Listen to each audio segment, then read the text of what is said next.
DHT Karachi सुबह से लेकर रात तक कोशिश ही करता हूँ कि आपको यहाँ के बारे में प्रॉपर गाइडेंस दे सकूँ।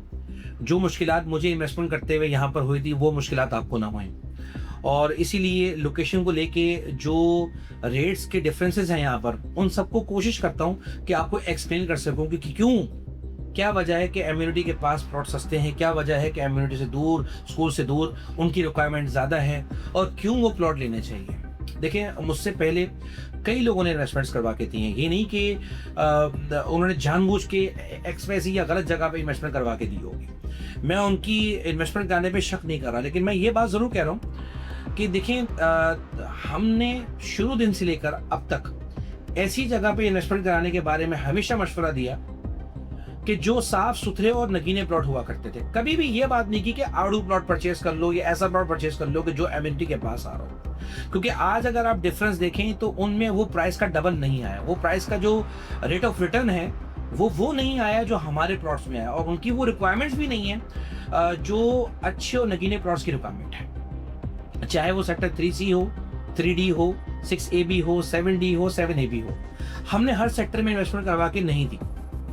ऐसा नहीं है कि हमसे गलती ना हुई हो, गलतियां हमसे भी हुई हैं, लेकिन जिसका बजट रहा है ना, उसको हमने हमेशा यही मशवरा दिया कि अच्छे प्लॉट परचेज करो। अब अच्छे प्लॉट्स में रेट्स कैसे डबल हुए, किस सेक्टर में डबल हुए, उस जगह की लोकेशन को देख के वहां जाके विजिट करके ये अंदाजा लगाया, और फिर मार्केट का ट्रेंड क्या था उसको कॉपी किया, मार्केट में लोग क्या पसंद कर रहे हैं उसको देखा और वो आप तक पहुंचा दिया।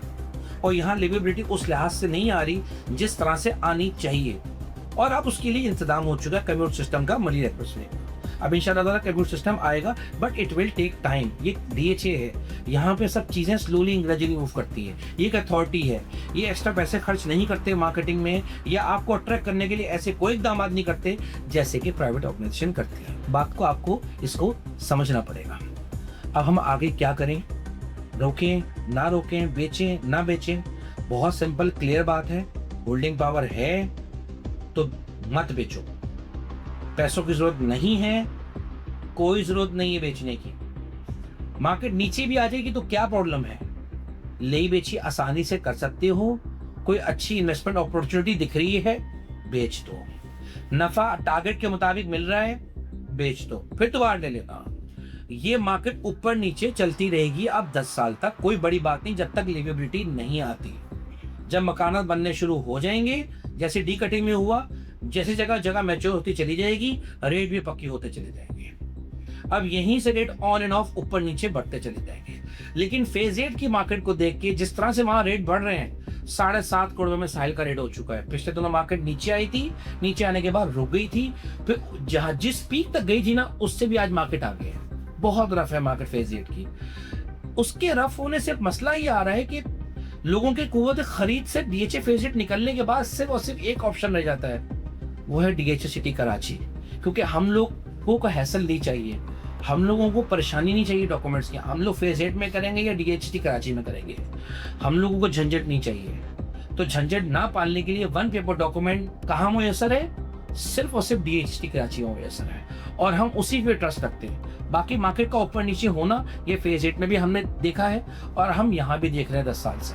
आगे भी ऐसे चलता रहेगा। आपकी कमर है मजबूती से पकड़ने की तो प्लॉट को होल्ड करके रखो। आगे आने वाले 4 सालों में मुझे यहाँ से प्राइस मजीद डबल दिख रही है, लेकिन उन्हीं सेक्टर्स में जहाँ गुंजाइश है या जहाँ डिमांड ज्यादा होती है, जो सेक्टर्स लेवल पे हैं, जो प्लॉट अच्छे हैं, जो नगीने प्लॉट्स हैं, जहाँ डेवलपमेंट होने के बाद आगे जाके लिवेबिलिटी आ सकती है।